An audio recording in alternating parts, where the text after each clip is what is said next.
Sorry about that. Good evening. Sorry for the late start. I got into something right at the last minute. Thought I could time it correctly, but I guess I was off by a few minutes. Welcome back to the final episode of our broadcast week of the Final Word with MattyB here on the It's a Wrap Sports Network with your boy MattyB on the call. Episode 101. Yeah. Now, I'm not going to, trust me, I'm not going to count them down or count them up, but off to a new plateau of episodes. We did episode 100 yesterday, and now we're moving on and moving upwards to bigger and better things. And it's great to be back on this Thursday night. As I mentioned, our final episode of our broadcast week, we were 4 for 5 this week. Next week's going to be a little bit more of a dicier week. I got a lot of obligations kind of in the evening. So I'm going to have to try to mix and match, walk in between the raindrops, so to speak, to get these shows in. But that's all right. I will do my best. And you're here, and you've arrived at your final destination, your final word of your Philadelphia sports day on this Thursday, April the 3rd.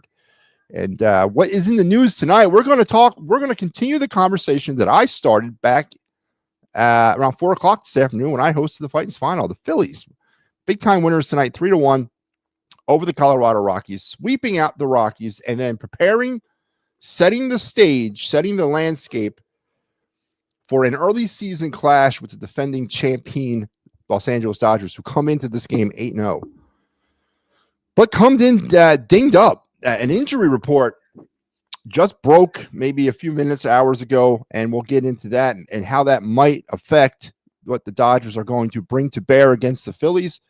We're going to discuss that, and we're going to discuss whatever you guys really want to talk about. We're also going to blend in our of the night segment, and we're going to blend in our card review, as well as your day in Philadelphia sports history, all those great and wonderful things that you've come accustomed to while watching this show over the last 100 and now 1 episodes.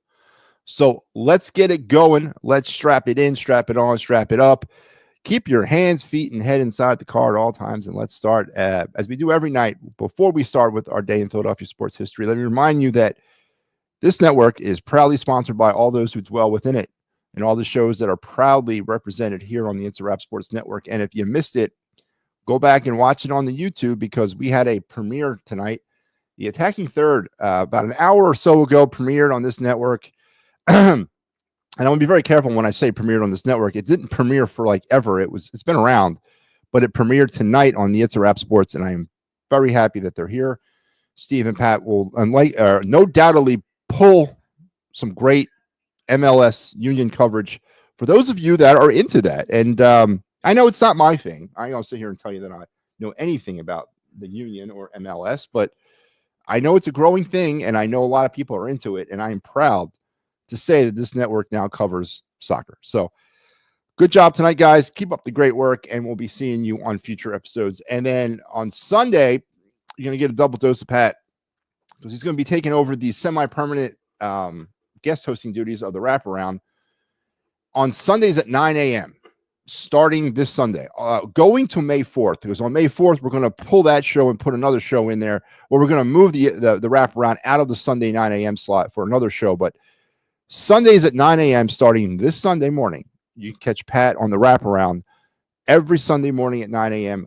until May 4th, because on May 4th, you'll be able to catch Pat and Mike on the PNM and the AM program, as that it'll make its debut on the It's a Wrap Sports Network. Sunday morning, May the 4th, be with you at 9 a.m.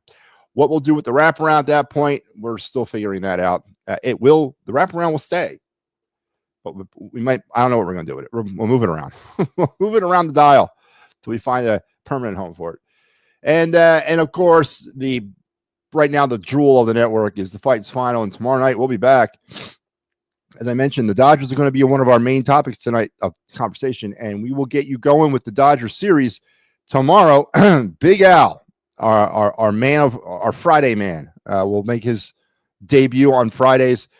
Big Al, I think before volunteering to be the Friday guy, I don't think he thought it through, because that means that every time they do a home game, he's going to have to deal with the City Connect uniforms. But that's, hey, no takesy backs. Al is the Friday guy, and he'll be on tomorrow night with the Phillies and Dodgers. Sal G will have you on Saturday, and I will have you on Sunday, as I most typically will throughout the season. I am the Sunday guy. Not always. I want to be very careful there. I will not do every Sunday, but I will do most of the Sundays between now and June 1st. After June 1st, it's going to be a challenge. Everything on this network will be a challenge for me after June 1st, but we've done it before. We'll do it again. So that's the Fight's final, and we're really looking forward to a great. So far, so good with the final, right? We've had 5 games and 4-1. Can't really complain about that, or can we? And we'll definitely look into complaining about it. But let's get it going with our day in Philadelphia sports history, as we do every single evening on the show. Tonight, our day in Philadelphia sports history, 1989 on this day. Anybody know what happened on 1989 on April the 3rd? Anybody out there? It is a kind of a Phillies related point. It's not officially a Phillies related point, but it's baseball. I'll give you baseball. On this day in 1983, Pete Rose was officially outed by Sports Illustrated for his betting baseball, the alleged betting on baseball. Now, of course, that started a summer of extreme, and I don't know if this was planned by Sports Illustrated. It probably was, because it's how the media works, and I can't really blame them too much. But by debuting or breaking the story that Pete Rose was involved in betting on baseball and betting on other sports and betting against himself on baseball, well, I don't think they ever clarified that. But by doing that, right as the season was starting in 1989, that was the major story following baseball all summer, all season long. And, he was eventually suspended or given his lifetime ban in August of that season. So he spent the first May, June, July, August, 4 months of the season managing the Reds.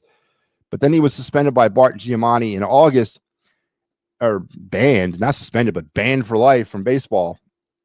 And then a couple of weeks after he was banned for life, Bart Giamatti dies.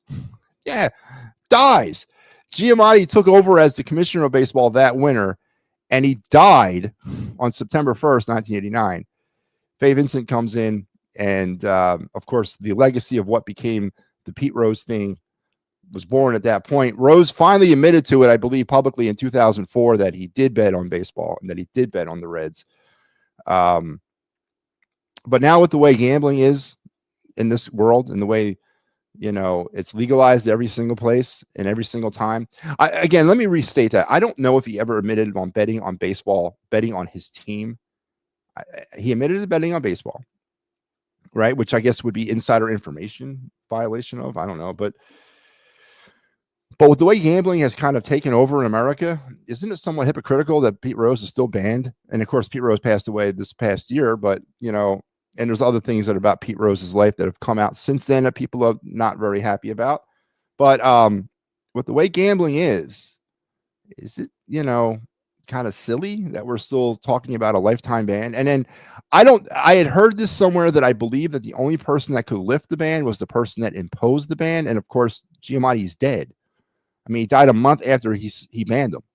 So you can't make this stuff up, man. And of course, Pete Rose passed away just recently. But I would like to think, after all these years, the all-time MLB hit leader, the guy that's got the most hits in Major League Baseball history, would finally get his rightful place posthumously into Cooperstown. And I would like to admit it happens sometime very soon, because it's ridiculous that we're still sitting here talking about Pete Rose's lifetime ban for gambling. Now, the other things, the other alleged conduct, it's that's not what he's banned for. And we've had this conversation on the show, matter of fact, as recent as last night, talking about Curt Schilling. Why the hell were we talking about Curt Schilling? Oh, because yesterday in Philly sports history, Curt Schilling was traded to the Phillies. And everyone's got to be up their ass about Curt Schilling not, going to the Hall of Fame because of his political views and the way he conducts himself off the field. What does that have a hoot in hell about anything to do with what he did in baseball? So the lifetime ban of Pete Rose gambling, with the way gambling is viewed upon now, is that even a ban that should still be imposed? And if that was the only thing keeping him out of Cooperstown, shouldn't he be going to Cooperstown? I just love all the judgmental people out there, man. All the holier than thou people that want to cast aspersions upon people because they're so goddamn perfect and they don't make mistakes. I love people like that. I love the righteousness of sports fans, and especially in this town, who believe, some of the fans in this town, some of the homers believe they are so goddamn correct, so goddamn righteous, that they have the ability to cast judgments upon others based on personality, based on beliefs, based on all kinds of stuff like that, which to me is discriminatory, and they are, they're part of the problem. So there you go. Pete Rose was outed today in 1989. The story broke. Sports Illustrated broke the story that Pete Rose was betting on gambling, setting off a chain of events that dominated the entire 1989 baseball season, leading up to Pete Rose's lifetime ban in August of 89, and then the passing away of Bart Giamatti in September of 89, the guy that imposed the ban, and then Pete Rose's struggle from that point to this day, even now that he's passed away himself, to try to get into Cooperstown. So there you have it, your day in Philadelphia sports history, brought to you by the great folks here at the It's a Wrap Sports Network. Joe, hell, how are you, man? Good to see you again. And Joe says that was a great premiere. Yes. Again, I'm not a fan, let me put this the right way. It's something I'm not a fan. I'm a fan of all sports, but it just soccer never took for me. I find it, quite boring. I ain't gonna lie. I mean, I'm being honest. I'm not saying that it is boring. I'm saying I find it boring. I know a lot of people out there. My daughters played it when they were little, growing up, and I enjoyed watching youth soccer. Just really, I guess maybe I need more offense in my life. It's a very defensive type of game. Big fields. I like playing it, but I like to be the goalie because I don't want to run up and down the field the whole damn time. But to have MLS and soccer representation on this program, and more specifically to have the Attacking Third, which again, a show that I'm familiar with in my days working over at EOP. There is no other show that I would even think about, bringing soccer here to the network with. So I want to thank Steve and Pat for a great one. Thank them for joining the network, and two, yeah, as Joe says, a great premiere, and more episodes to follow every Thursday at 9 p.m. So make sure you're tuned in. Pete Rose was a good player. He was not a good player. He was a great player, and what he meant for this city, and what he meant for the success of the Philadelphia Phillies. In 1977, it began a run of dominance that lasted from 77 to 83, right, Joe? But we couldn't quite finish the deal. Then he shows up in 79. We win the World Series in 80. We get back to the World Series in 83. Pete Rose meant so much to what we achieved during that era of dominance of the Phillies from 77 to 83. Without Pete Rose on this team during that span, we don't win a World Series. I 100% believe that. The leadership, the mentorship. I also think Pete Rose unlocked Mike Schmidt. I think Pete Rose, when they became teammates, Pete Rose unlocked him. He told him that you need to start thinking yourself, or believing that you're the greatest third baseman that's ever played this game. Because when a player like Pete Rose says, you're the best player I ever played with, this is coming from a guy that was on the Big Red Machine. This is coming from a guy that grew up in an era of baseball in the 60s that has some of the all-time greats ever to play the game during that time. He played on a Cincinnati Reds team that had a lineup full of all-time great players. I think the entire lineup that he broke in with is in the Hall of Fame.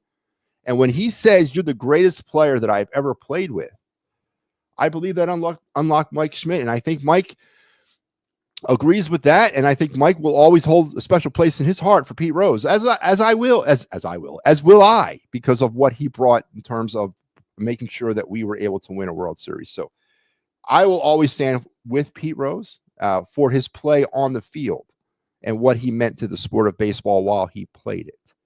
He has not been convicted of anything else off the field other than the gambling stuff, which, again, in this era of modern gambling, things, what are we even talking about anymore? The other stuff, never been convicted of any of that. Never even brought up on charges on any of that stuff. So it's all hearsay, rumor, conjecture. It's people casting judgment upon others because they think they're in a righteous position to do so. And I'm not going to live my life that way. I've never lived my life like that. And Those people that do that are hypocrites.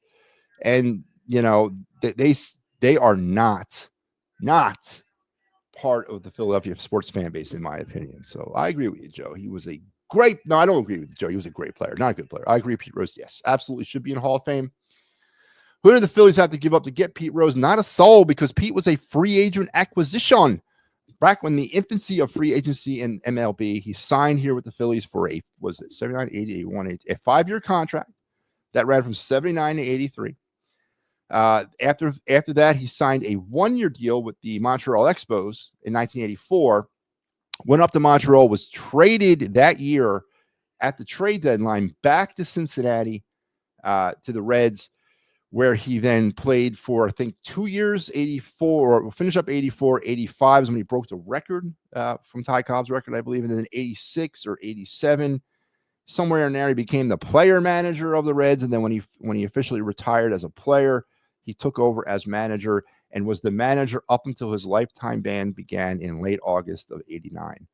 And that's the story of Pete Rose at the end there. But no, the Phillies did not give up one single asset. He signed as a free agent.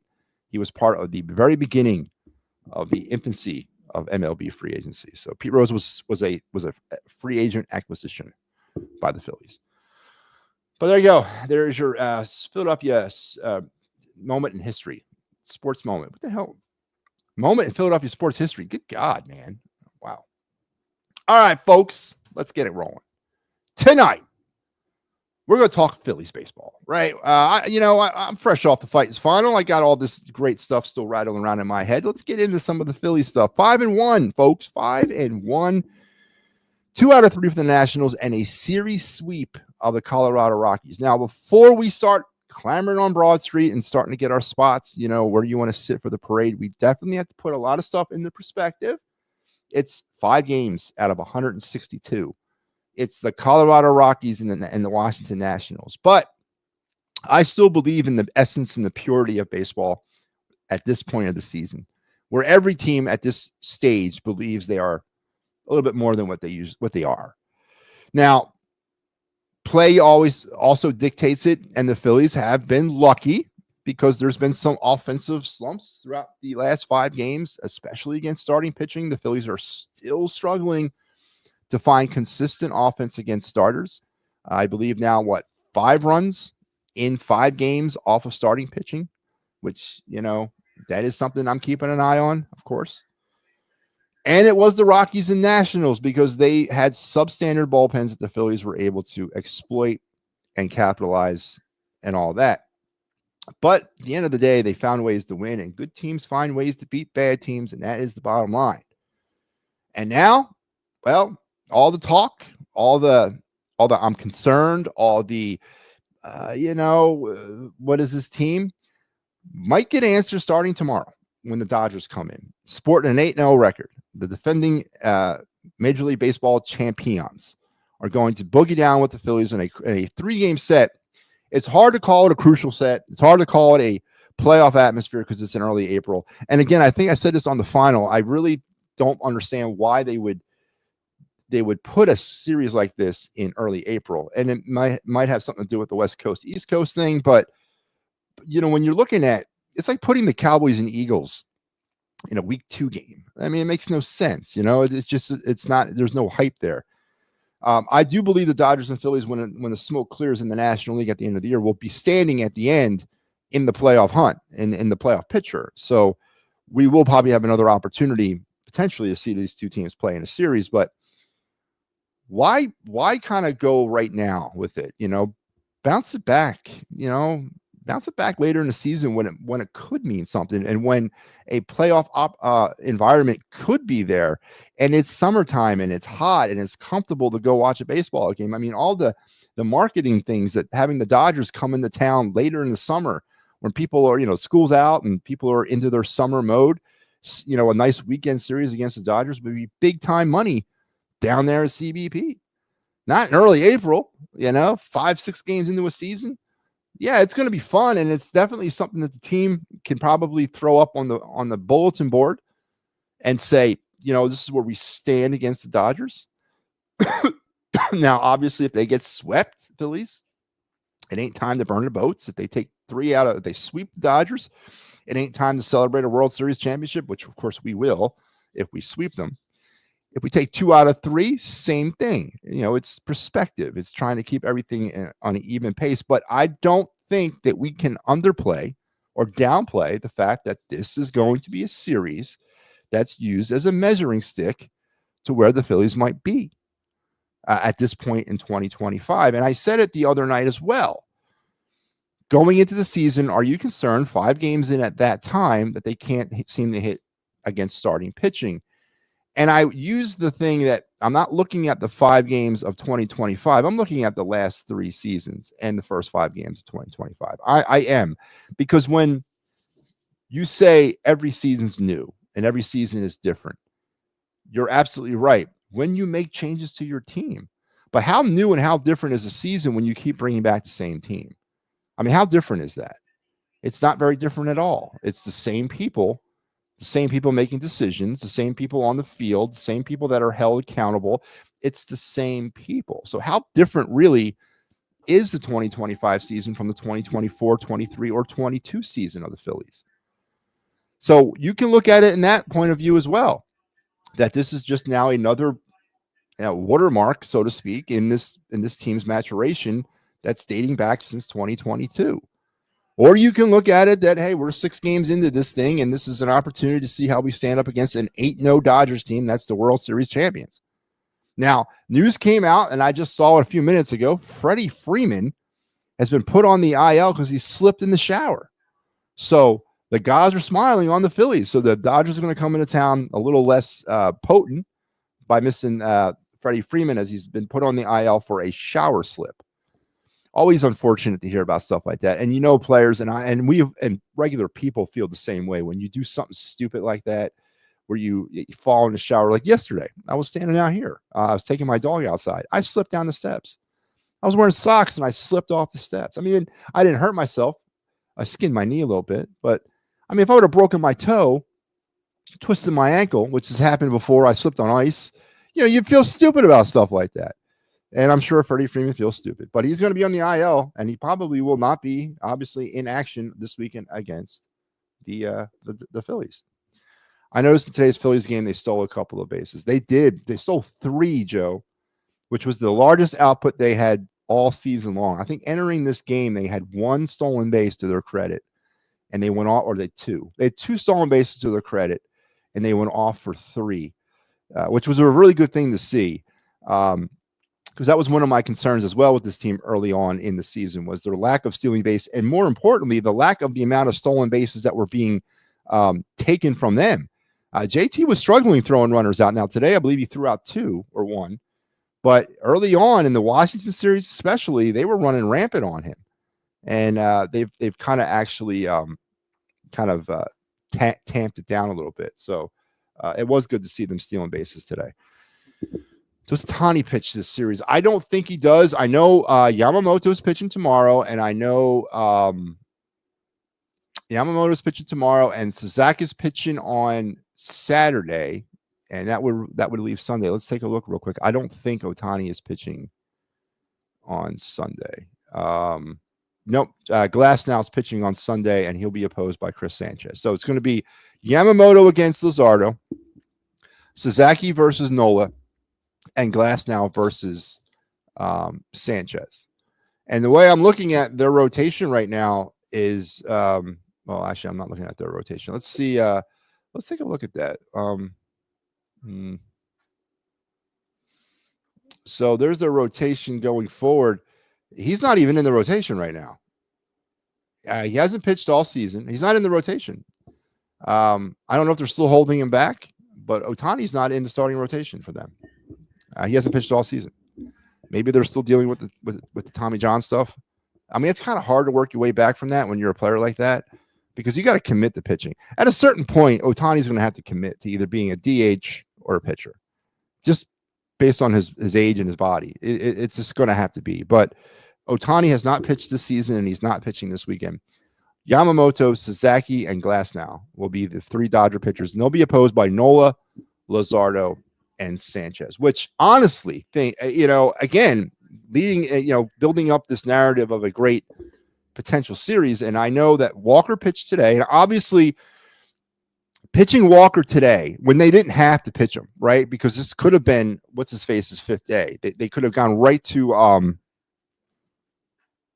what's his face. They could have went to Wheeler today, right? Yeah, because yesterday was Wheeler, right? They could have jumped over because with Monday being a day off. Was it yesterday? Jesus Christ, I don't remember what was yesterday. So they could have jumped over Walker, went to Wheeler. What that would have been today, I think. Yeah, or something like that. But they didn't have to pitch him. But obviously they're setting up the rotation for the weekend series. But I'd like to have seen Wheeler, Nola, and Luzardo. That would have been a nice thing. But the Dodgers are going to get our best when it comes to our starting pitching. They're going to get the teeth of our rotation. They're going to get Nola. They're going to get Luzardo, and they're going to get Luzardo, Nola, and they're going to get Sanchez. They're going to get the meat of our rotation, and it's going to be fun. Now we're facing Yamamoto tomorrow night that we've never faced him before, so that's going to be interesting. Sasaki, who's a rookie, is going to go on Saturday, and then we obviously have history with Glass now, so it's going to be a fun series. And do the Phillies find a way to get through the starting pitching issues? You look at it now. Traditionally or historically, the Phillies struggle against pitchers they've never seen before. This is well documented. And now we're facing the first two pitchers. We've never seen them before. Glass now we have. So how does that kind of equate everything into it? But it's going to be a great series. I'm looking forward to it. I cannot wait. Do I think the first month or a couple weeks of baseball is an extension of spring training? No. Great question, Michael. And I've never actually been asked about this like this. I do not. I do not view it the same way as a lot of people might view the first month of the football season, an extension of the preseason. I don't. There's 45 spring training games that are played on average per season per team. There's so much opportunities to get enough at bats, even when you decide for the first 2 weeks to go with a 90-man roster and throw everybody from Class A ball all the way up to the major leagues out there. There's ample amount of time. There's side sessions that these guys are pitching, these simulated games these guys are working on. There's so much time and so many reps that these players get heading into the season. I do not look at it as an extension. It should be right off and running. And I know people are going to say, well, it does take time for a player to round into form. Absolutely. Because you factor in other issues when they come from Arizona and Florida. You factor the weather up north. You factor in playing all the games, like every single inning of every game. That's different than what the pace they were playing in Florida. But as far as, banging the rust off, no, you should be fundamentally prepared by the time you get up here to start the regular season. Now, rounding into midseason form, yes, obviously but that takes months to round into midseason form. It's not hitting season around here till June, for God's sakes. If we have to wait till June before we start winning baseball games, season's over. So you can't afford that. And Michael, I always look at it like this, and this has been my philosophy when it comes to baseball. March and April, now that we play in March, but March, April, there's two things that I want to see. Really, there's only two requirements that I require the Phillies to do during that time, March and April. Come out of that stretch at around 500 or better and healthy. That's it. That's all I care about. The adage that you cannot win the World Series in March and April, but you can certainly lose one is 100% correct. You don't want to come out of the month of March, April as nine games under 500, banged up, down 2 or 3 starting pitchers, down a position player. You want to be 500 or better and healthy coming out of March and April. And then you go into May, you pick up some momentum, you go into June when it starts to warm up, and then hitting season arrives and you build on that momentum, go into the All-Star break on a high note, reset the All-Star break, and then make a run for the playoffs. That's MattyB's assault of the MLB season 101. But no, to answer your question, I do not see the first month or the first couple weeks as an extension of spring training. In the essence of the question, I do see rounding in the form and all that, but not as an extension. I love how Walker picked off. Yeah, it was pretty. Apparently, he's got a really good move. I don't remember ever seeing the move before. For some odd reason, maybe it's because Walker's never put, when people get on base against him, they're always on second or third. Not too many people get to first on him, but yeah, listen, and again about Taijuan Walker, the big story out of today: 6 scoreless innings, 4 strikeouts, walked 1, I believe. Key in a lot of different ways. I think Taijuan Walker is Taijuan Walker. He's not going to survive the season as our 5th starter. He's probably not, and that's okay because it is what it is. But what he did today, and when given situational opportunities like he was given today, and I think the Phillies are going to try to limit his opportunities. I really do. But when you got to throw him, you got to throw him. But given an opportunity like he was today, he did exactly what the team needed him to do: eat innings, keep the team in it, and then save the bullpen. And that's exactly what he did. And he set the Phillies up for success, whether or not, regardless of whether they won or lost, because you got to look at the weekend. You got to look at the Dodgers series. You got to look at the overall health of the bullpen heading into the Dodgers series. And now, even though we did get into the bullpen and that the Rockies did get into the bullpen today, it's still a relatively fresh bullpen. And it sets the Phillies up for success moving into that Dodgers series. So Taijuan Walker, mission accomplished today. At least for the next 5 days, people can get off his ass about being a bust, an $18 million a year nightmare, which he is. But at least for one week, we can get off his ass about it. And Michael's saying how, you're right. You have to, because, there's no one out there that's going to tell you, oh, I saw this coming. Oh yeah. Ty Walker was due, man. He was due, man. When I saw first and foremost that they were going with Walker, obviously, then I saw they were benching Sosa, that they weren't going to play him. I was like, yeah, it's a loss. This is a friggin' program loss, scheduled loss. But then I saw them going with JT. I'm like, you know what? Maybe it's not. Why would you play JT if you just might as well put Marchand in there and just completely do it like that. But I was feeling it, man. I was feeling like this was going to be a loss because of Walker and then no Sosa. And the question about Sosa continues. Are we really benching a player that was batting like 650? Are we really going to bench him? I don't care, man. I know Stott had 2 hits and Turner had a good day and JT had 3 hits and whatnot. But are we really going to bench Sosa right now? Are you going to take him off the fire and let him cool down? Why are we not riding him until he cannot be ridden anymore? I forgot Walker was 15-6 his first year. Yeah, he was the first. He is the first player in 2023 in the National League to hit 12 wins. He was extremely reliable. I think pitching out of the 4 spot that year. Oh, no, he was pitching out of the 3 in 2023 because he was Eflin's replacement. They brought him in here to replace Zach Eflin, and he was pitching out of the 3 hole, and he did well. He did really well. The first National League pitcher in 2023 to get to 12 wins. And everybody forgets that because of what happened last year. Or more importantly, everybody forgets that because of what happened in September of 2023 when his ERA went from like 3.38 to like 7.84 in 1 month.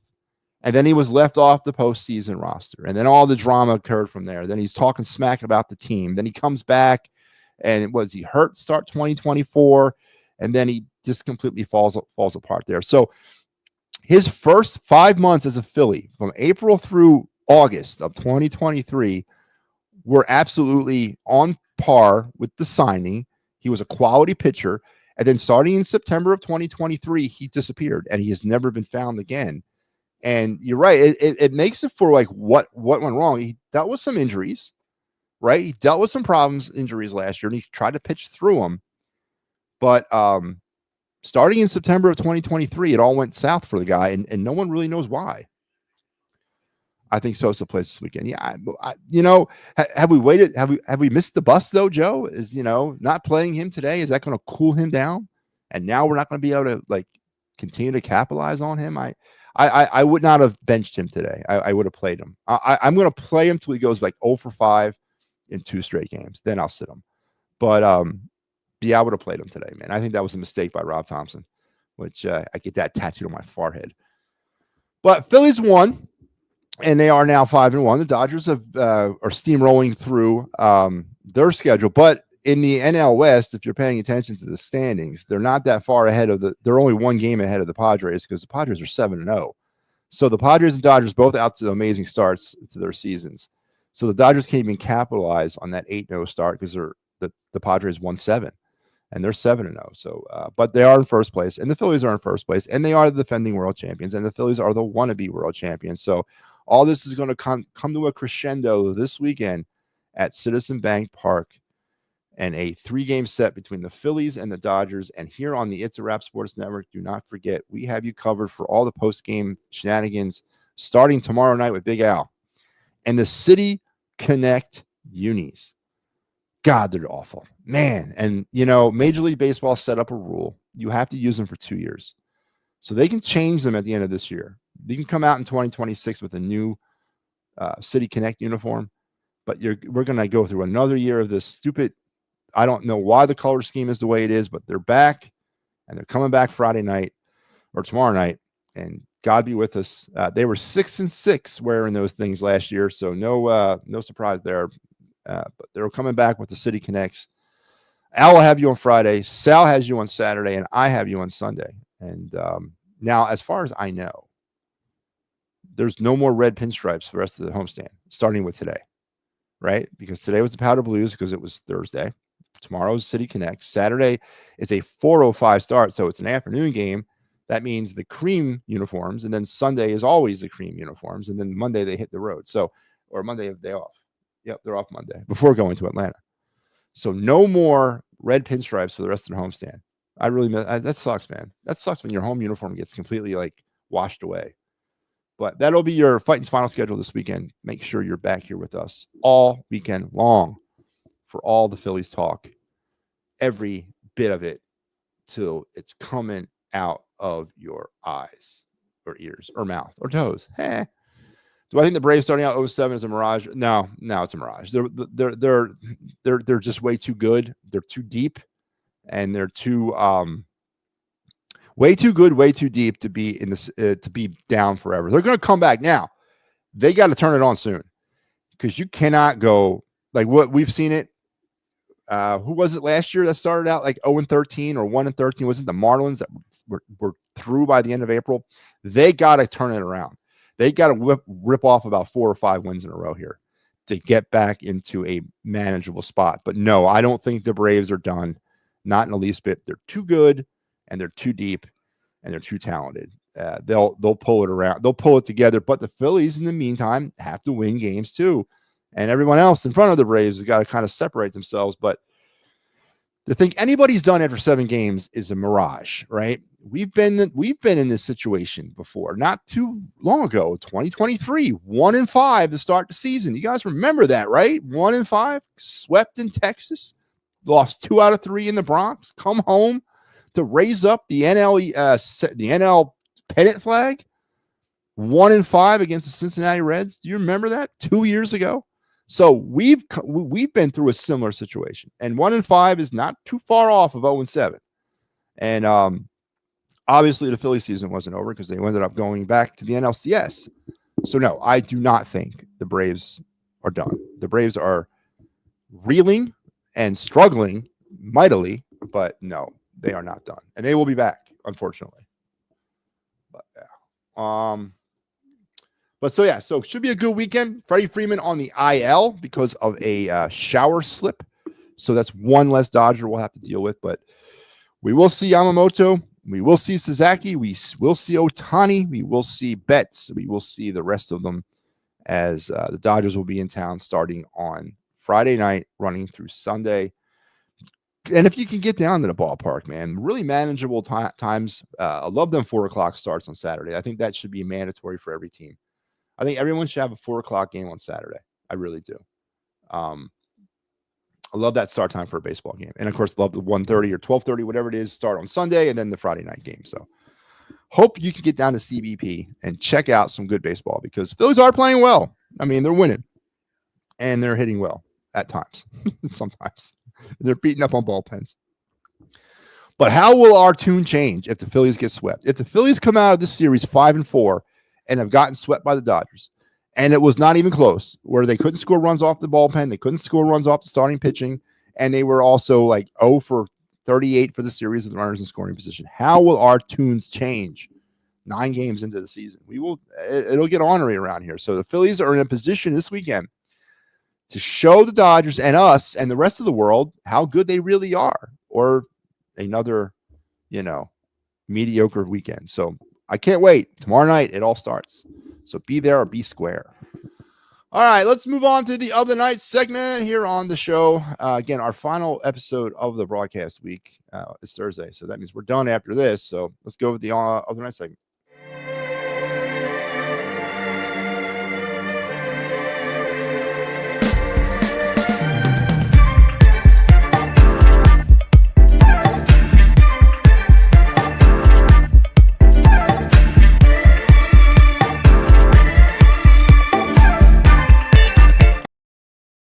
All right, the other night segment tonight, as the title dictates, we kind of talk about some spotlight players. We highlight some draft prospects. We do all those great things. We're doing 1 for 1 tonight. We are not. I got to slow down, man. I'm burning through the MLB draft prospects. I'm burning through the Phillies prospects. I'm burning through all this stuff, and we're still May, June, July, 3 months out of the MLB draft. And of course, we just started the baseball season, so I need to throttle back a little bit. I was at one point falling behind when it was like Flyers prospects. It was Philly spotlight players. It was the draft. It was the NHL draft, MLB. I mean, I was like kind of overloaded a little bit. So I went out and made an effort to really get things out there. But now I think I've gone too fast. So now I'm going to throttle back a little bit more, because right now we're just looking at Phillies prospects and MLB and NHL draft. And I got some months to burn before we get to the draft. So we're going to do just one tonight, and that's Phillies prospects. And we've already spoken about the poster boy. We talked about the man who's, all the hopes and dreams of the Phillies fans are on pinned to his sleeve or his surgically replaced arm for the future, and that's Andrew Painter. We talked about 1B, the other player that everyone's hot and heavy on, which of course is Justin Crawford, and he's in AAA right now. We haven't talked about 1C yet. And we're going to talk about him tonight, the other player in the Phillies' grand scheme of things in the future, and that would be the young shortstop / third baseman, Mr. Aiden Miller. Miller, a right-handed hitting infielder, easily plus raw power. He's got a chance to be legit at the higher level. He can turn around velocity easily and has already shown he's far from a one-trick pony with a solid approach that enables him to make consistent contact. And when you look at Aiden Miller, who is a natural-born third baseman, but has converted since being drafted by the Phillies, he is now taking a lot of reps at shortstop, which I don't understand why he's doing that. I think there's a bigger need at third base for him in the future than there is at shortstop. So either way, though, they're making him versatile. Aiden Miller, who, if you look at it, though, at the 1B, the 1A, the 1B, the 1C, Painter, Crawford, Miller. If that's the holy trinity of the Phillies' future, right? Can we agree to that? The holy trinity is Miller, or is Painter, Crawford, Miller. But if you look at that, who is probably the most expendable player in that trinity? It's Aiden Miller. And with that being said, and I feel that from listening to people talk about him. I feel that from the coverage that these other players get. I just feel that Aiden Miller is considered maybe the more expendable prospect, which scares me, because I don't think any of the three are expendable. I think all three of them are key to the future of this team, and I don't want to see something happen that happened in 2012. I don't want to go from 2012 to falling off the Grand Canyon and then having to wait to a 2018, 6 years later, to get back to validity. I want a seamless transition from the core. Now, I'm not saying, and what I mean by seamless is I get it. There's going to be a drop off. There always is. But I don't need it to fall off the Grand Canyon like it did last time. And I think Aiden Miller, Justin Crawford, Andrew Painter, Gabriel Racones Jr., Eduardo Tait, Otto Kemp, there's a few other players that we can talk about. Seth Johnson, Moises Chase, Sterling Caba, not Caba. Caba got traded. Saltamon. These are players that are going to be part of the future of this franchise. And when you look at the holy trinity of those players, you're looking at Miller, Painter, and Crawford. And my fear has been this since last year. And my fear is underlining. I stated it during our preview show. I really have a legitimate fear that in the pursuit of a World Series championship this year, and maybe the seat getting a little bit hot for Dave Dombrowski, I think he trades one of our highly touted prospects. And I think, honestly, that prospect will be Aiden Miller. I think he's going to look at it and see that Miller is the more expendable guy because of the position he plays or positions he plays. And I think, and I hope to God I'm wrong, and I hope to God I'm dead wrong, but I think Dombrowski looks at Aiden Miller as the more expendable of the Phillies prospects. And God, please let me be wrong, because I don't think he is. I think he's part of the future, as important as Crawford, Miller, Racones, Kemp, all of them are part of the future. And I don't want to see any of them dealt in some fly-by-night scheme to try to win a World Series, because we've seen Dombrowski is totally inept at trade deadline moves. He's failed at every single one he's done here. But here's tonight's Phillies prospect spotlight guy is Mr. Aiden Miller, and I hope he's a Philly at the end of the year. I really do. And what I mean by I hope he's still in the organization by the end of the year. Alvarez reminded me today he has some Mitch Williams in him, and when he has having trouble today, Joe Ross was Mike, I ranted and raved about that for about 20 minutes on the final today. Kind of echoing the bullpen with no role situation, and that was almost came and bit us on the ass. And again, it's not because Alvarado struggled in the ninth. Absolutely nothing to do with that, right? Because we should be pretty used to that. But that Joe Ross was the guy that they got up and they were warming up to come in, because we already blown through Kirkering and we already blown through Romano. And now all we had left was Joe Ross. Now, I don't know where Matt Strahm was. I don't know why he wasn't available. Everyone coming off a day off, everybody should have been available. I don't know where Joe Ross figured in, this whole thing. Was it just a matter of Rob Thompson believing that he was going to stick with Alvarado until the wheels completely fell off the ninth inning and they were either trailing or tied? But you're right. That thing really, that bothered me too. Again, not because Alvarado struggled. We're used to seeing that.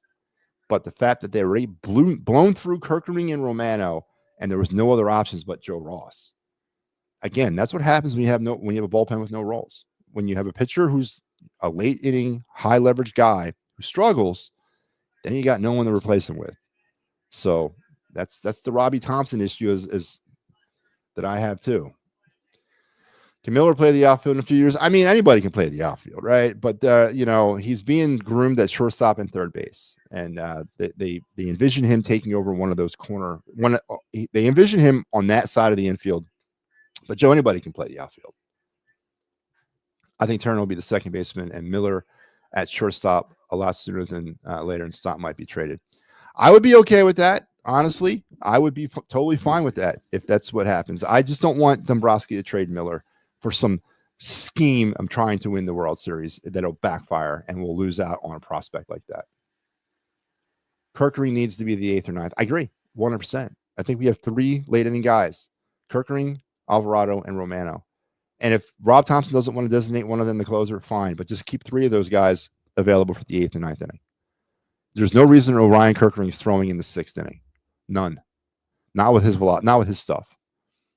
If you don't feel comfortable with him being the closer, fine. But he's got late in the game, late inning stuff, and there's no reason for him to be throwing in the 6th inning.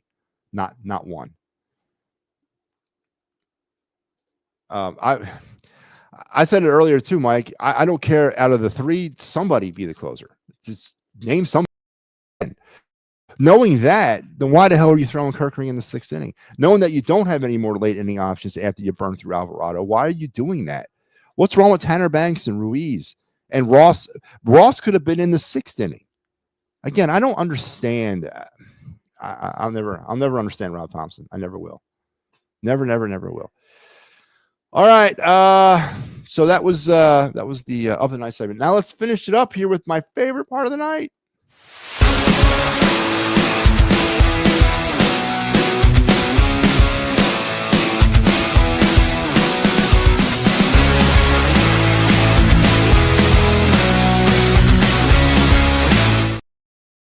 Yep. MattyB's card review, the part of the night where we just cut up some fun with the sports card of one of my sports cards. Matter of fact, one of the reasons why I was late getting on the air tonight was I for some odd reason went in a back-to-back selling cards, and that's the reason why I was late. So I will.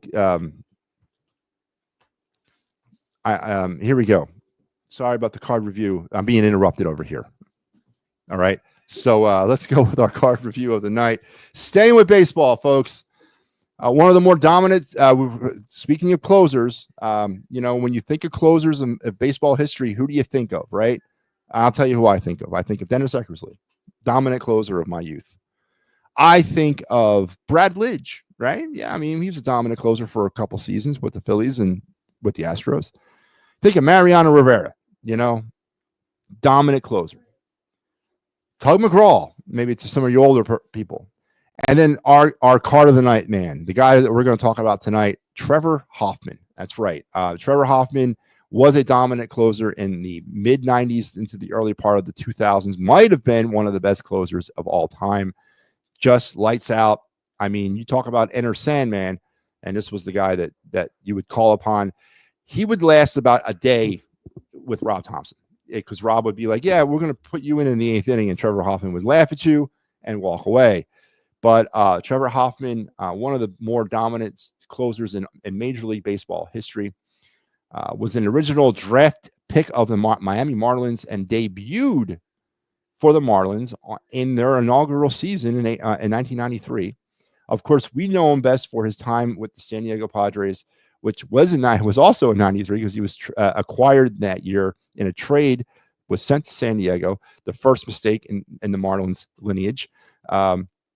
But he spent the bulk of his career dominating things in San Diego from 93 to 2008, and then finishing up with the Milwaukee Brewers, a 7-time All-Star, a 2-time Rolaids Relief Man of the Year, 2-time NL saves leader. His number 51 is retired by San Diego. He is in the San Diego Padres Hall of Fame. He's also in the Milwaukee Brewer Hall of Fame, and he was a third ballot Baseball Hall of Famer in 2018. One of the, again, for his career, 61-75, 2.87 ERA, over 1,000, almost 1,200 strikeouts, and a career 601 saves. You talk about a closer, you talk about domination, you talk about a guy that was loyal to the Padres for a lot of years in some bad San Diego Padre teams, and you're talking about Trevor Hoffman. So there you go. Trevor Hoffman is our card of the night. Now, this card that I'm featuring here ain't worth nothing. This is his 96 Fleer card. I love the layout of this card. I thought Fleer did a good job with the layouts of their cards in 96. It's more of the full portrait with just a little bit of stats. I really like it. It's a colorful card. The back is even good. It's got a whole, a dual picture of the player. A good looking set of cards from the 96 Fleer, but it's Fleer, and unfortunately Fleer don't really stand up the test of time, especially against tops and stuff like that. So this card, $2-3 on most databases that I've seen, but still a great baseball player and a great reliever, as we're talking about relievers. And here we go. Here's the card in its physical form, the 1996 Trevor Hoffman from Fleer, and your card of the night. So there you have it. Card of the night. Oh, ready.